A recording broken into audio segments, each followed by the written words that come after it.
Selamat ulang tahun buat saudara semua, kita semua, jemaat keluarga Allah.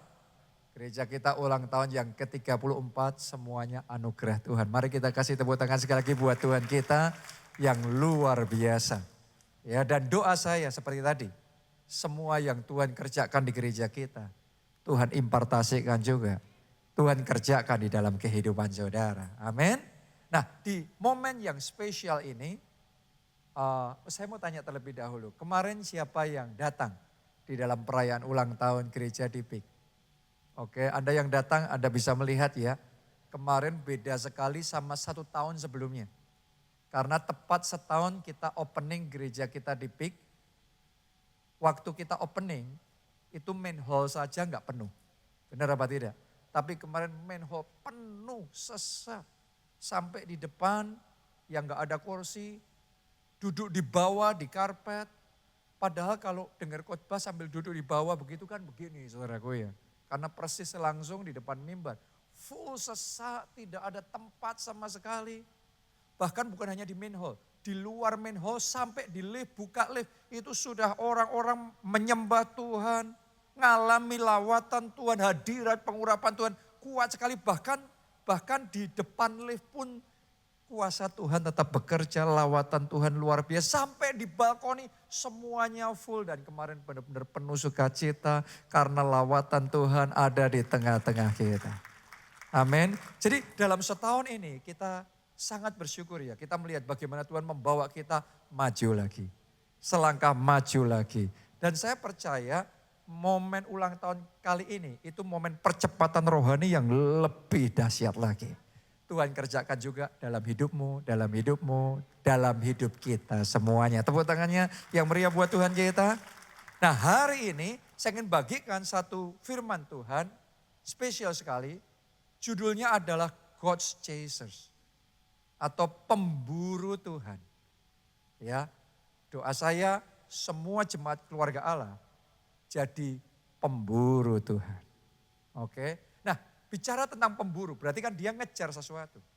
Dalam hidup setiap orang, pasti ada sesuatu yang lebih dari yang lain, yang kita kejar dalam hidup kita. Yang kita suka, yang kita ingini, yang kita nikmati lebih dari yang lain. Kalau pertanyaan itu ditujukan sama saudara, apa jawaban saudara? Apa satu hal yang paling Anda kejar? Yang paling Anda enjoy, yang paling Anda suka, yang paling saudara mau dalam hidup saudara. Sebagian orang yang dikejar adalah food, makanan. Makanya sampai ke ujung bumi pun kulineran dikejar. Enggak salah juga sih. Ya kita semua juga enjoy makanan kan. Ada sebagian orang lagi yang dinikmati lebih dari yang lain adalah kuliner. Traveling. Sebagian lagi nikmatnya adalah yang penting kumpul. Ya, ada sebagian lagi yang dikejar lebih dari yang lain intinya kerja. Cari duit. Bisnis. Ngapain sih kerja terus? Buat dia kerja itu nikmat. Kerja itu adalah sukacita. Jadi setiap orang punya intunya masing-masing. Setiap orang punya satu hal yang dikejar lebih daripada yang lain. Tapi tahukah saudara, di dunia ini ada orang-orang yang lebih dari mengejar apapun dan siapapun yang mereka kejar adalah Tuhan. Dan doa saya hati yang kayak gitu mulai saat ini dikobarkan, dibangkitkan, ditimbulkan di dalam hati kita. Boleh katakan amin saudaraku. Kita kasih tepuk tangan yang paling meriah buat Tuhan kita. Lebih dari apapun, lebih dari siapapun, lebih dari emas, perak dan permata, lebih dari babi guling, lebih dari semua makanan apapun yang saudara enjoy, lebih dari semuanya itu Tuhan nomor satu, Tuhan yang terutama, Tuhan yang kita kejar, Tuhan yang kita ingini lebih dari segalanya. Mari kita baca Filipi 3 ayatnya yang ke-10. Ini yang di hatinya Rasul Paulus. Dia ngomong begini, yang ku kehendaki. Ini bahasa Alkitab ya. Tapi sebenarnya itu yang dia kejar. yang aku kejar dalam hidupku, yang aku mau lebih dari apapun, yang aku mau dalam hidupku. Rasul Paulus ngomong, ialah apa itu? Mengenal Dia dan kuasa kebangkitannya dan persekutuan dalam penderitaannya, di mana aku menjadi serupa dengan Dia dalam kematiannya, supaya akhirnya beroleh kebangkitan dari antara orang mati. Ternyata Paulus lebih dari segala-galanya buat dia yang paling utama itu ngejar Tuhan. Kenal Tuhan.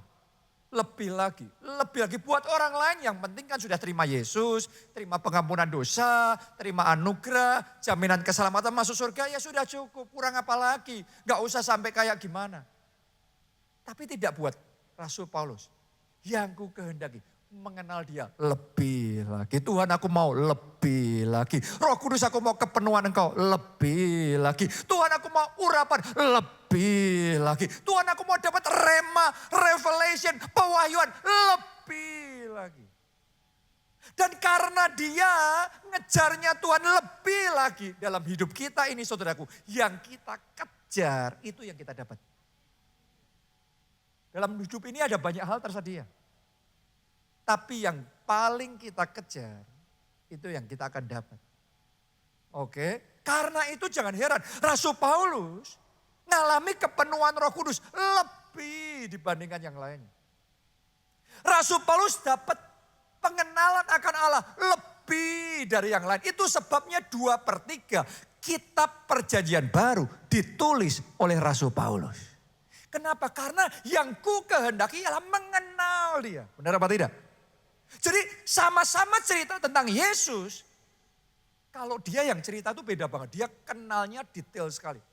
Dia ngertinya Tuhan, dekat sekali, intim sekali, karib sekali. Anda yang hobinya handphone.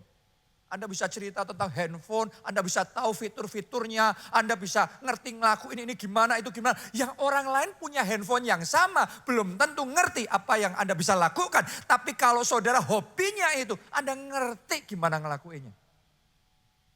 Tuhannya sama, Yesusnya sama, tapi pengenalannya berbeda. Kenapa? Karena yang ku kehendaki ialah mengenal Dia. Inilah God's chaser, inilah pemburu, pengejarnya Tuhan. Karena itu dia ngalami Tuhan lebih dibandingkan yang lain.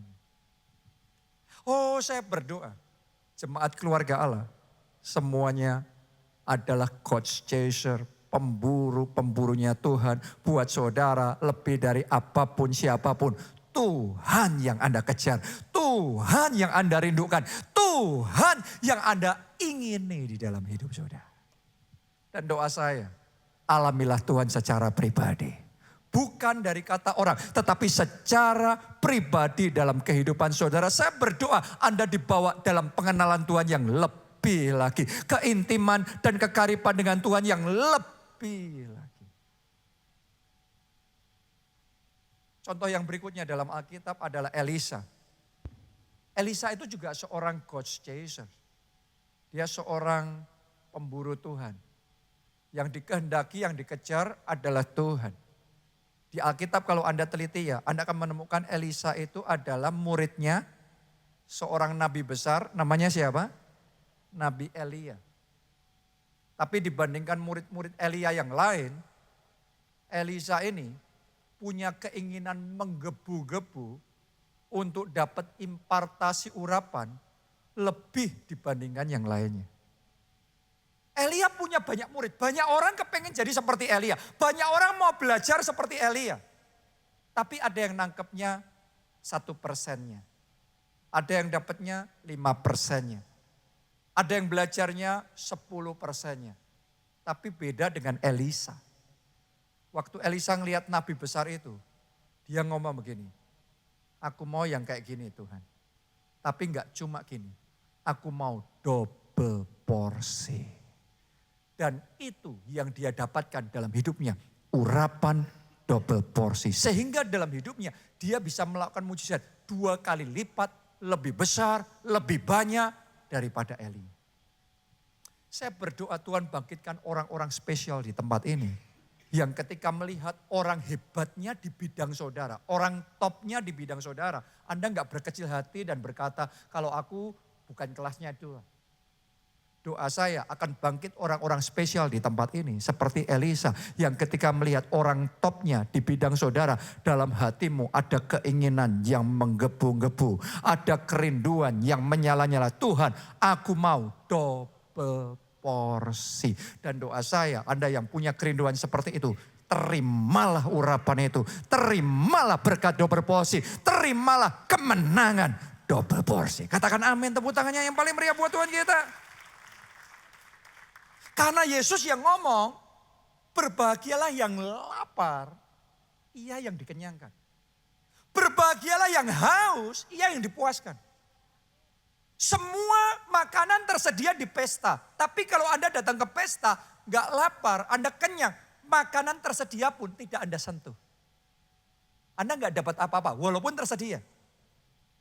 Nabi Elia tersedia ini, mau ditangkap 1% ya bisa, 10% bisa, 100% bisa. Tapi secara spiritual itu unlimited. 200% double porsi pun juga bisa. Tergantung kelaparannya. Jadi pertanyaannya, how hungry are you? Seberapa lapar saudara? Seberapa rindu, seberapa haus saudara? Sama-sama beribadah seperti ini. Apa yang Anda kejar? Apa yang Anda mau di dalam hati saudara. Kalau di dalam hati kita yang penting saya setor wajah, sudah ibadah selesai. Yaitu Anda dapatnya sudah ibadah dan selesai. Tapi doa saya dalam ibadah ini, ada kehausan yang besar. Tuhan lawat aku. Tuhan jamah aku. Tuhan penuhi aku. Tuhan aku juga mau urapan double porsi. Dan kalau itu kerinduan ada, terimalah itu dalam hidup saudara. Amin. Saya percaya dalam ulang tahun yang ke-34 gereja kita, Tuhan sedang berikan hidangan. Pesta rohani. How hungry are you? Doa saya Anda semua ghost chasers. Ada semua pengejar Tuhan. Dan Anda mengejar Tuhan dengan sungguh-sungguh. Orang yang mengejar Tuhan dengan sungguh-sungguh, Anda akan mengalami Tuhan. Anda akan mendapatkan Tuhan, kepenuhan Tuhan, hikmat Tuhan, sukacita Tuhan, pengurapan dan kuasa Tuhan bekerja dalam hidup saudara. Yang Anda kejar itu yang Anda dapat. Sama halnya dengan pengusaha. Kadang-kadang pengusaha melihat orang lain, kok males sih kamu? Anda kerja lebih keras. Anda dapat kemenangan lebih besar. Mungkin orang lain gak ngejar seperti saudara, ya sudah mereka berpuas diri segitu. Itu dalam urusan pekerjaan, urusan bisnis. Kadang-kadang kita bisa ngejar begitu rupa untuk cari duit. Tapi belum tentu kita ngejar begitu rupa untuk cari Tuhan. Orang lain juga ngomong, kok males banget kamu nyari Tuhan. Sama halnya kita ngomong, kok males banget kamu kerja. Doa saya mulai hari ini. Kesukaan saudara ialah Tuhan. Kerinduan saudara ialah Tuhan. Seperti Daud, cinta akan rumahmu menghanguskan aku ya Tuhan. Lebih baik 1 hari di pelataran rumah Tuhan daripada 1000 hari di tempat lain. Kenapa? Karena Daud ngomong, yang ku ingini adalah Tuhan. Bagianku dan warisanku adalah Tuhan. That is God's chaser. Itulah pemburu, pengejar Tuhan. Kenapa kok kita dalam khotbah ini pakai nama pemburu? Karena biasanya pemburu itu mendapatkan yang dia buru. Kalau kita tidak memburu ya cuma jalan-jalan, belum tentu dapat. Tapi kalau kita sudah mau target sesuatu, kita mau memburu sesuatu. Orang yang memburu seperti itu, dia dapat. Doa saya yang Anda buru, Anda dapat. Yang Anda kejar, Anda dapat. Yang Anda rindukan, Anda dapat. Yang jadi visi dan impian dalam hidupmu, engkau dapat, engkau terima itu dalam nama Yesus. Saya mau bagikan sama saudara 4 kelebihan pemburu yang membuat dia bisa mendapatkan yang dia incar. Dimulai kelebihan yang pertama, pemburu punya keberanian. Karena nggak bisa jadi pemburu kalau nggak punya keberanian. Untuk masuk hutan butuh keberanian. Dan begitu masuk hutan akan sangat mungkin ada keadaan-keadaan yang tidak terduga. Betul apa tidak? Tiba-tiba bisa berhadapan dengan binatang buas. Kalau orang nggak punya keberanian, nggak akan jadi pemburu. Dan tidak akan mendapatkan apa-apa. Saya belajar dalam hidup ini, orang yang dapat besar adalah orang yang berani. Kadang-kadang kita melihat orang-orang yang seperti itu, karakternya kurang ini, sifatnya kurang baik, tapi karena keberaniannya besar, dia dapatnya besar. Sebaliknya saya melihat orang-orang baik, tapi jenis kepribadiannya takut-takut, malu-malu, ragu-ragu, sungkan-sungkan, baik pun dapatnya secuil. Buktiin aja omongan saya. Kenapa? Karena untuk kita mengalami kemenangan besar, kita harus berani masuk di peperangan besar. Gak ada ceritanya kemenangan besar tanpa terlebih dahulu peperangan besar. Untuk bangsa Israel bisa dapat tanah perjanjian yang berlimpah-limpah dengan susu dan madunya, harus berani menghadapi raksasa besar. Untuk Petrus bisa berjalan di atas air butuh nyali besar, butuh iman besar, butuh keberanian besar untuk lompat dari perahunya dan mulai berjalan di atas air. Anda boleh tahu semua isi Alkitab, tapi kalau Anda nggak punya keberanian untuk mengerjakan yang Tuhan suruh engkau kerjakan, engkau nggak ngalami apa-apa. Jadi untuk mengalami kuasa Tuhan dibutuhkan keberanian. Tanpa keberanian nggak bisa. Orang yang berani itu bukan berarti nggak punya rasa takut. Orang yang berani, orang yang mau mengalahkan rasa takutnya. Saya ini dalam hidup saya sebenarnya dulunya penakut.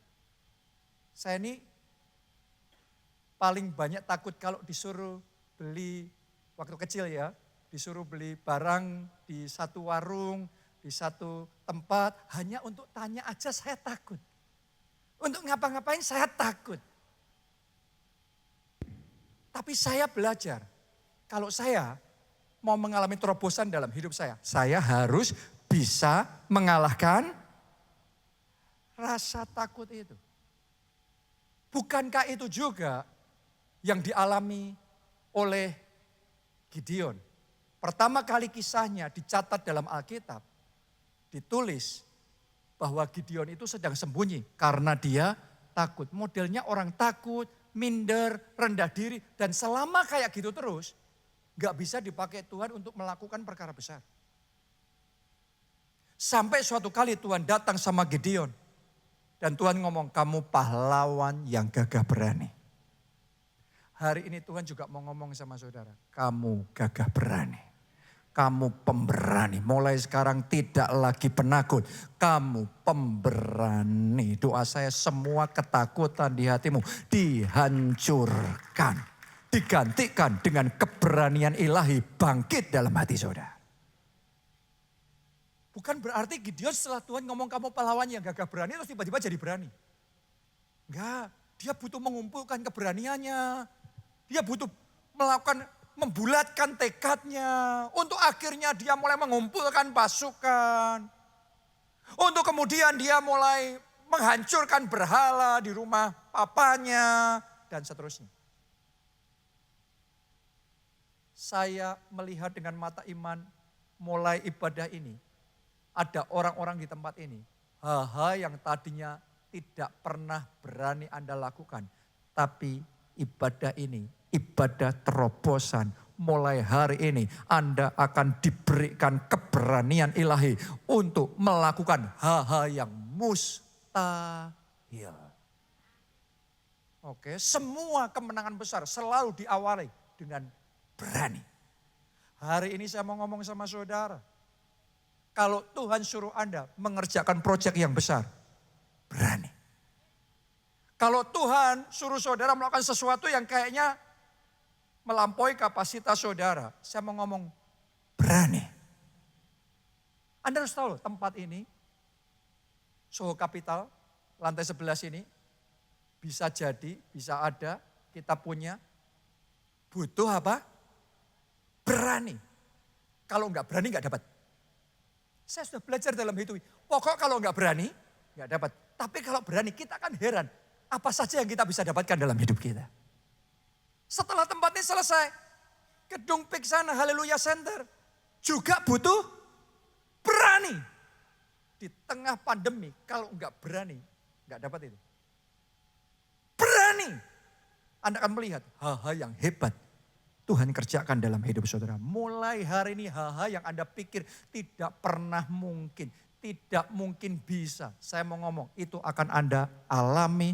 Tuhan akan berikan dan akan menjadi kesaksian saudara. Karena hari ini ada keberanian ilahi yang dibangkitkan Tuhan di dalam hati saudara. Katakan amin. Dan kita kasih tepuk tangan yang meriah buat Tuhan kita. Semuanya katakan berani. Semuanya katakan dari hati yang paling dalam dengan kuat. Katakan saya harus berani. Amin.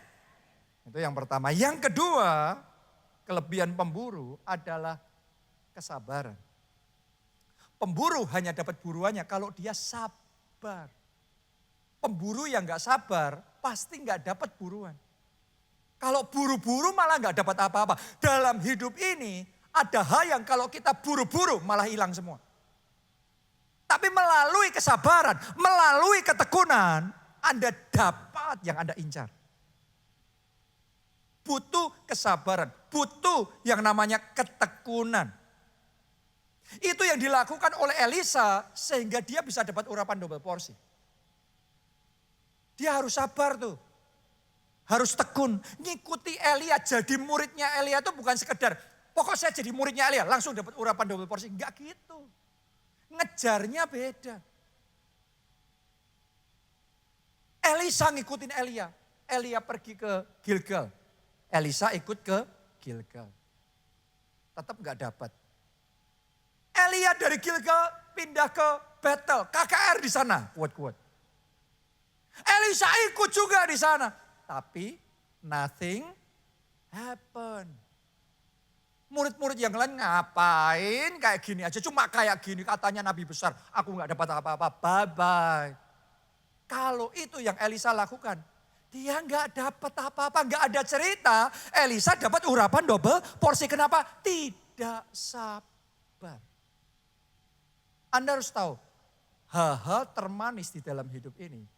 Kita dapat melalui kesabaran. Hanya ketika kita sabar, kita bisa makan buah mangga yang manis. Buah mangga yang sama kalau nggak sabar, masam itu.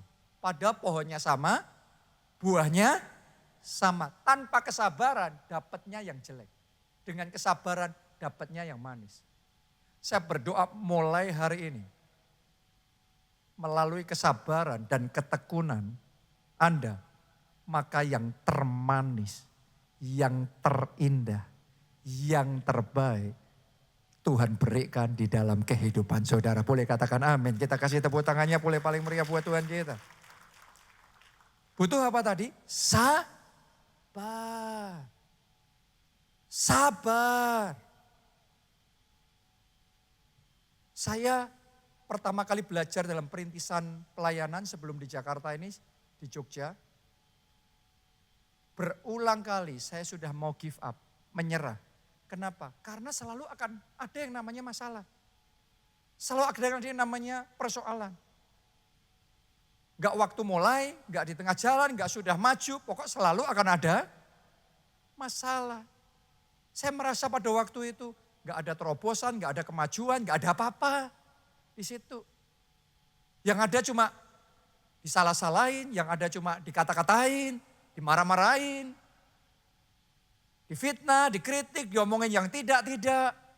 Jadi buat saya dapat apa? Ngapain? Bye-bye. Kalau hari itu saya bye-bye karena gak sabar di dalam proses, saya hari ini gak melihat kemuliaan. Ada kemuliaan di level tertentu, hanya bisa Anda alami ketika engkau mau bertekun di dalam penderitaan. Ketika engkau tetap bertahan di tengah kesusahanmu. Ketika engkau tetap bersabar melalui semua masalah dan persoalan yang terjadi dalam hidup saudara. Sampai di momen tertentu Tuhan ubah masalahmu jadi mahkota. Katakan amin. Tepuk tangannya yang paling meriah buat Tuhan kita. Itu sebabnya yang sedang suffering, yang sedang menderita, yang sedang dalam kesesakan, yang mengalami kesusahan. Saya mau ngomong sama saudara, sabar. Sabar dalam pernikahan. Tidak pernikahan yang hari ini saya nikmati, keluarga yang hari ini saya nikmati. Karena sungguh saya bisa ngomong sama saudara, Tuhan memberkati saya dengan pernikahan yang indah, dengan keluarga yang bahagia. Tapi jujur saya mau ngomong sama saudara, tidak di awalnya seperti itu. Banyak masalahnya, banyak ketidakcocokannya. Banyak momen-momen di mana rasanya kayak saya sama Pastor Nita itu sudah, apa sih cocoknya? Gak ada cocoknya, dia itu sama saya bedanya bumi sama langit. Pokok dia maunya kiri, saya maunya kanan. Anda bawa pakaian apapun, pokok kalau saya milih yang ini, dia milih yang itu. Oke, jadi saudara kan ngerti saya sukanya apa, itu yang dia tidak suka gitu. Oke, jadi kalau ngomongan gak pernah nyambung, kita ngerasain momen-momen di mana kita frustrasi satu dengan yang lain. Tapi kalau kita gak sabar melalui proses pernikahan, kita gak bertekun dalam itu. Hari ini saya gak bisa memberikan kesaksian tentang kemuliaan yang kami alami di dalam keluarga dan di dalam pernikahan kami. Karena itu apapun yang sedang Anda alami di dalam pernikahan kah, di dalam pekerjaan kah, di dalam pelayanan kah, di dalam apapun juga sabar. Sabar. Bertekun. Do your best. Lakukan yang terbaik. Saya nubuatkan kesabaranmu akan membuahkan buah yang manis, buah yang indah, bahkan yang terbaik Tuhan beri. Tepuk tangannya boleh yang paling meriah buat Tuhan kita. Haleluya. Yang ketiga setelah kesabaran tambahin. Nomor 3, tahu momen yang tepat dan tidak boleh lengah. Tahu momen yang tepat karena kesabaran itu perlu. Tapi kalau sabar aja nggak tahu momennya kapan untuk bertindak. Momennya kapan untuk kita strike. Maka kita akan miss the moment. Kita akan melewatkan momennya. Dan begitu lewat momennya kita kehilangan yang harusnya kita bisa dapat. Untuk Elisa dapat urapan double porsi, dia harus sabar tadi itu. Ngikutin Elia tuh harus sabar, kemanapun ya jalan. Ke Gilgal jalan, ke Bethel ya jalan, ke Yeriko ya jalan. Sampai ke sungai Yordan diikutin, kemanapun diikutin. Dan selama ngikutin itu dia gak dapat apa-apa. Tapi sabar, benar gak? Sampai ketika di sungai Yordan, dia gak ngerti di sungai Yordan itu dia dapat apa tidak. Tapi ketika di sungai Yordan itu Tuhan angkat Elia. Dan Elia ngomong sama Elisa sebelumnya. Elisa, yang kamu minta ini susah loh. Kamu mintanya itu jadi 2 kalinya aku loh. Kamu mintanya itu urapan double porsi. Ini gak gampang. Tapi kalau kamu bisa melihat aku terangkat ke surga, kamu dapat. Di sungai Yordan itu Tuhan angkat Nabi Elia. Di situ Elisa ngelihat, Bapakku, Bapakku. Ini momennya sekarang. Jubah Elia turun. Di pungutnya, di situ dia dapat urapan double porsi. Jadi bukan di Yeriko, bukan di Bethel. Tapi di momen sungai Yordan. Saya bisa merasakan ada orang-orang di tempat ini. Bahkan dalam ibadah ini juga. Momen sungai Yordanmu sudah datang. Ini momen urapan double porsi. Tuhan akan berikan di dalam hidup saudara. Dan kalau momen itu datang, you have to act. Anda harus melangkah dengan iman. Jalan, Anda akan dapat. Di Alkitab ditulis tentang kisah kolam Bethesda yang sewaktu-waktu malaikat dari surga akan turun untuk apa? Menggoncangkan air kolam itu. Dan dicatat di sana, begitu airnya berbuih, orang yang pertama nyemplung ke kolam itu, apapun juga sakit penyakitnya, dia akan sembuh. Tapi harus tepat di momennya. Itu yang saya sebut momen ilahi. Kolamnya sama, sakitnya sama, jurus nyemplungnya sama pun, doanya sama pun, tapi kalau beda momennya, hasilnya beda. Bukan salah kolamnya, bukan salah yang lainnya, tapi salah momennya. Jadi nggak cukup hanya sabar. Sabar terus, kalau Anda nggak peka dengan momennya Tuhan, Anda lewatkan momentum itu. Hari ini saya mau berdoa, Anda diberikan kepekaan untuk bisa ngerti momen ilahinya Tuhan untuk bertindak di dalam hidup saudara. Saya masih ingat ketika saya lulus SMA dan saya kuliah sekolah Alkitab di Amerika. Waktu itu dolar 2.500 rupiah. Tiba-tiba Tuhan ngomong sama Pak Obaja, beli dolar, beli USD. Pak Obaja peka, dengar suara Tuhan, dia melangkah dengan iman. Semua uang yang ada beliin semua. USD, walaupun nggak ngerti, siapa tahu pada waktu itu bakal seperti itu. Tiba-tiba saja dari 2.500 dolar jadi 5.000, 10.000, 15.000, sempat lebih dari 17.000. Saya mau ngomong begini sama saudara, kalau Pak Obaja terlambat taatnya sama Tuhan, jalan enggak ya, nunggu 2 bulan, nunggu sebulan aja deh. Lewat itu, saya batal sekolah itu, atau saya balik lagi itu, enggak bisa. Jadi sama-sama sekolah Alkitabnya, sama-sama mau taat ngikuti Tuhannya. Tapi kalau tidak bergerak di momennya Tuhan, kita akan melewatkan kesempatan. Saya kok merasa Roh Kudus taruh, saya nggak ngomong di ibadah sebelumnya ya. Tapi di ibadah ini ada dari saudara yang melewatkan momen saudara. Tapi Tuhan ngomong sama saya untuk ngomong sama saudara. Momen berikutnya akan tiba. Dan saya berdoa kepekaan untuk ngerti momen ilahinya dari Tuhan. Terimalah itu di dalam nama Yesus. Dan ketika momen itu Tuhan buka, Anda dikasih second chance. Anda dapat kesempatan kedua. Jangan menunggu, jangan ragu-ragu. Melangkah dengan iman. Engkau akan melihat kemuliaan Tuhan dinyatakan. Boleh katakan amin. Tepuk tangannya yang paling meriah buat Tuhan kita. Kalau momennya datang, bertindak. Kalau momennya datang, melangkah dengan iman. Anda akan melihat kemuliaan itu. Jadi jangan ragu-ragu terus ya tidak. Semua keraguan dilenyapkan dari hatimu.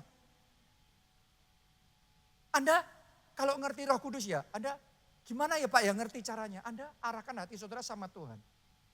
Nanti di hati itu kayak saudara akan ngerasa srek gitu.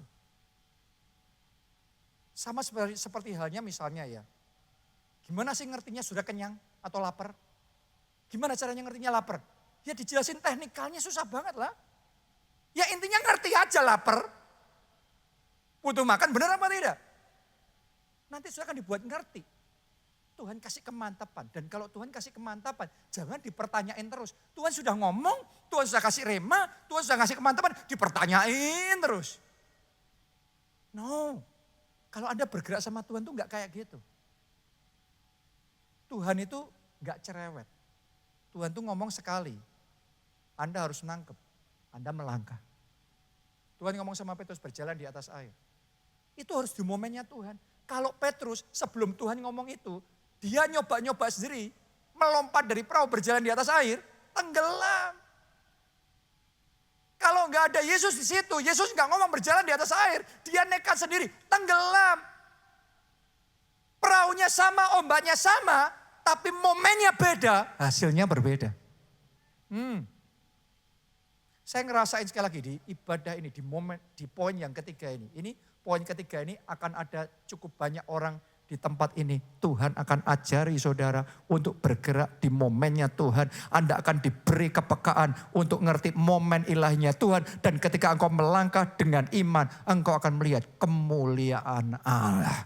Engkau akan mengalami kesembuhan, mujizat, tanda ajaib. Bahkan baru aja Tuhan taruh di hati saya, baru aja saya ngomong tadi.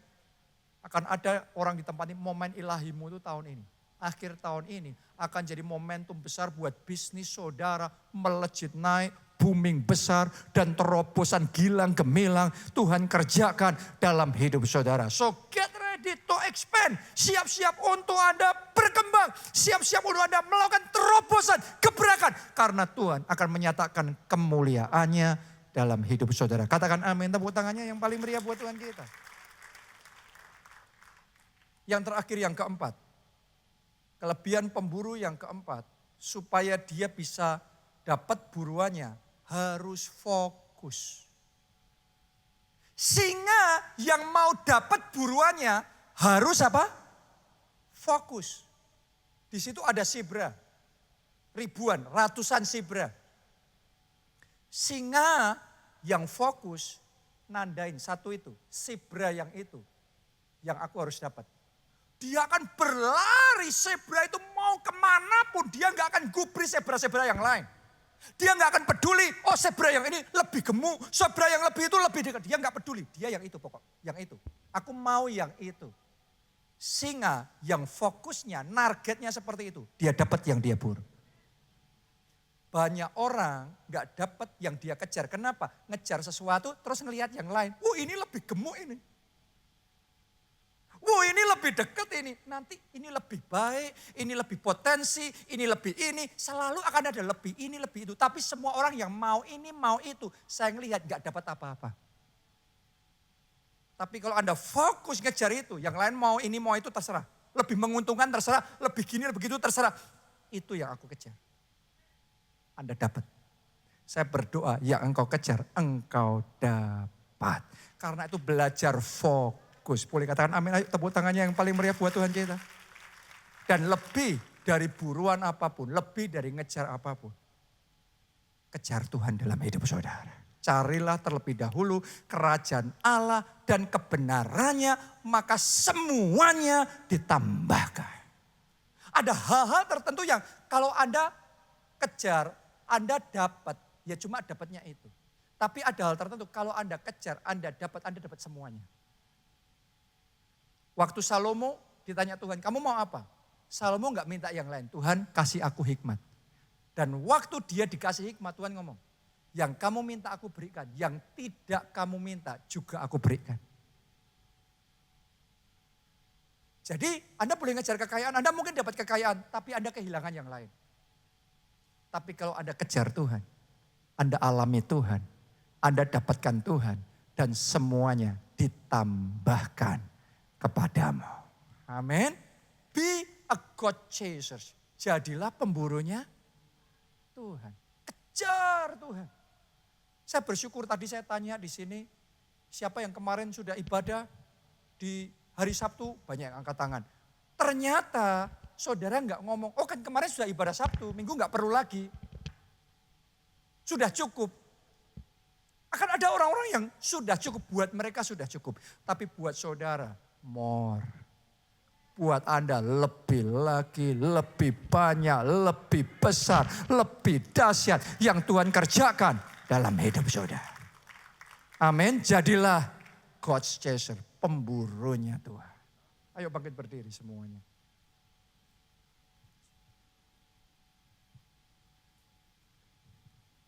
Ternyata saudaraku, semuanya dimulai dengan Tuhan. Ngejar Tuhan dulu. Benar apa tidak? Jadi everything start with God. Semuanya dimulai dengan Allah. Pada mulanya adalah Allah. Karena itu buat saudara yang belum pernah terima Yesus sebagai Tuhan dan Juru Selamat. Buka hati saudara. Undang Yesus jadi Tuhan dan Juru Selamatmu. Engkau akan terima pengampunan dosa. Dan anugerah hidup kekal dalam kerajaan surga. Anda yang mau angkat dua tangan saudara, ikuti doa ini. Katakan, Tuhan Yesus, masuklah dalam hatiku. Jadi Tuhan dan Juru Selamatku. Ampuni dosa-dosaku. Selamatkan aku ya Tuhan. Mulai sekarang, hidupku ini milik Tuhan Yesus. Aku mau mengikut Yesus. Melayani Yesus. Seumur hidupku. Terima kasih Tuhan. Yang kedua, be a God chaser. Jadilah pemburunya Tuhan. Kejar, cari wajah Tuhan.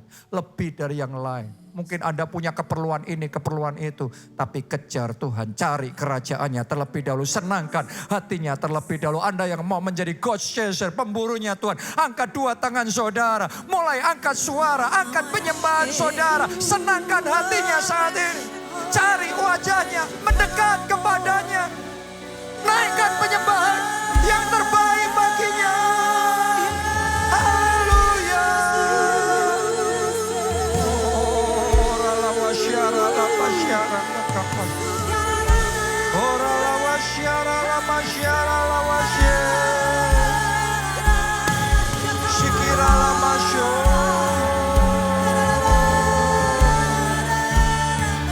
Ora la masyara. We want more of you. More of you. Lebih lagi. Lebih lagi. Yang ku kehendaki ialah mengenal Dia, dekat dengannya, intim dengannya, karib dengannya. Haleluya. Penuhi kami ya Tuhan. Di dunia ini tidak ada yang lain. Only Jesus. Hanya Engkau. Hanya Engkau. Hanya Engkau yang kubawa. Hanya Engkau yang kuingini.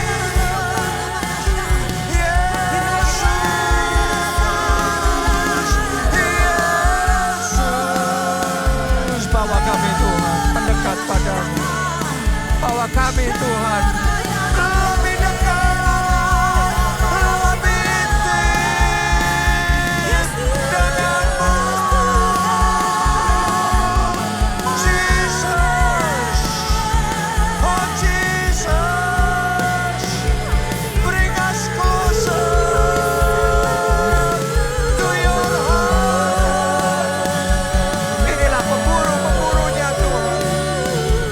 Kami mau dekat dengan Tuhan. Lebih lagi.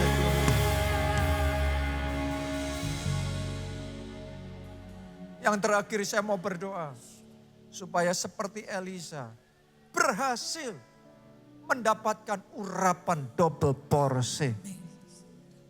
Kita semua juga terima double porsi itu. Saya berdoa gak ada yang terima setengah porsi, gak ada yang terima seperempat porsi. Doa saya double porsi. Anda yang mau, Alkitab ngomong yang mau, yang dapat, yang lapar, yang dikenyangkan, yang haus, yang dipuaskan. Anda yang rindu dapat urapan double porsi. Angkat tangan saudara tinggi-tinggi dengan seruan hatimu. Katakan sama Tuhan, katakan dalam nama Yesus. Lebih kuat katakan dalam nama Yesus. Urapan double porsi. Aku terima. Sekarang. Mari semuanya berdoa. Curahkan, curahkan, curahkan, curahkan. Curahkan. Sekarang letakkan tangan saudara di atas kepala masing-masing. Letakkan tangan di atas kepala masing-masing. Urapi kami. Urapi kami.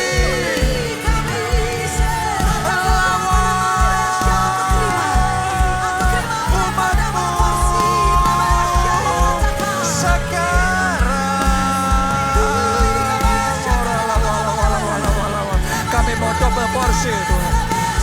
Urapan double porsi. Kepenuhan Roh Kudus double porsi. Kepekaan double porsi. Mujizat double porsi. Berkat double porsi. We want more.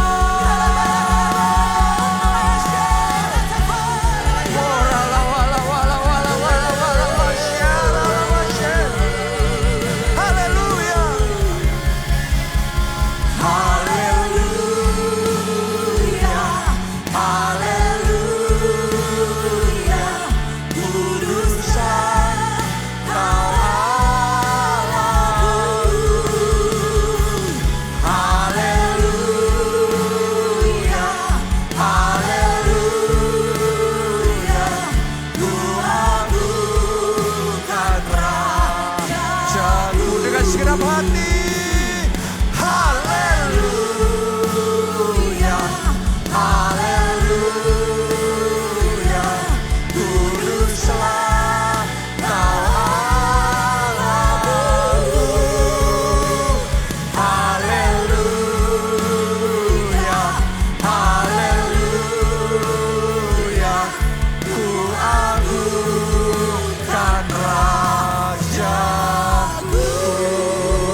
kasih Tuhan. Amin. Siapa yang diberkati hari ini? Ayo buat Tuhan kita kasih tepuk tangan yang paling meriah sekali lagi. Saya ingin menggunakan momen ini karena dari kemarin ya, hari ini dan nanti masih lanjut seminggu ke depan. Rangkaian ulang tahun gereja kita juga UC, Unlimited Conference. Jadi ini bulan ulang tahunnya kita. Saya ingin pakai momen ini untuk mengucapkan terima kasih kepada seluruh jemaat keluarga Allah buat kesetiaan saudara, buat kesungguhan hati saudara. Terima kasih. Ya, dan juga untuk para pelayan Tuhan di ibadah ini, untuk Pak Ne, Bu Ne, ya dan semua tim yang ada. Terima kasih buat pengorbanannya, buat komitmennya, buat dedikasinya. Anda luar biasa. Kita kasih tepuk tangan saudaraku. Terima kasih juga buat tim Praise and Worship yang sudah melayani, hebat sekali. Kita semua sangat diberkati. Berapa banyak yang diberkati dengan tim PW kita? Tepuk tangan juga buat mereka saudaraku, luar biasa. Tim media, Guru Kids, IO, Ketua Kelompok Sel, dan mungkin tidak bisa saya sebutkan satu persatu ya. Tapi buat saya, saudara bukan hanya jemaat, tapi kita seperti nama gereja kita keluarga. Amin. Dan doa saya, blessing yang dari Tuhan selalu melimpah dalam hidup saudara. Angkat dua tangan saudara dan terima berkat ini. Diberkati saudara oleh Tuhan. Diberkati keluargamu oleh Tuhan. Diberkati studi dan pekerjaan saudara oleh Tuhan. Diberkati kesehatan dan masa depan saudara oleh Tuhan. Dan diberkatilah pertumbuhan rohani serta pelayananmu oleh Tuhan. Sehingga hidupmu jadi berkat. Melalui kesaksianmu, jiwa-jiwa diselamatkan. Dalam anugerah Allah Bapa, cinta kasih Yesus Kristus, dan persekutuan dengan Roh Kudus sekarang sampai selama-lamanya. Mari bersama-sama katakan, amin.